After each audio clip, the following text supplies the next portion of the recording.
Ce sont de nouvelles règles qui vont changer la vie de millions de contribuables. Et on va s'y intéresser avec vous. Nicolas Barré, bonjour. Bonjour Marion. Votre éclairage éco tous les matins dans ce journal de 7 heures. Ce qui va changer, c'est le fonctionnement du crédit d'impôt pour l'emploi à domicile. Il sera progressivement versé en temps réel.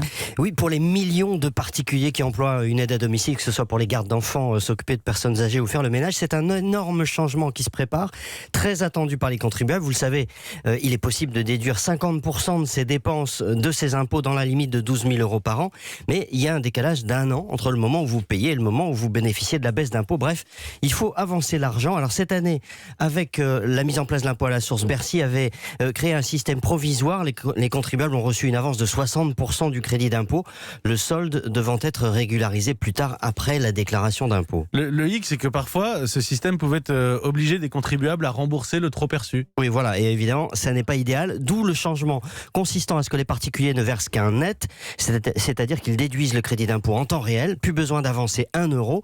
Évidemment, ça pose un petit problème à Bercy, ce ne sont plus les particuliers qui avancent l'argent, mais l'État, et c'est pour ça que le changement sera progressif, ça commencera en test l'an prochain, ça sera généralisé petit à petit ensuite, mais ça s'inscrit bien dans la logique de la retenue à la source et accessoirement, ça permettra à ceux qui ont un peu de mal avec leur budget de mieux savoir où ils en sont. Les explications de Nicolas Barré, directeur de la rédaction des Échos. Merci.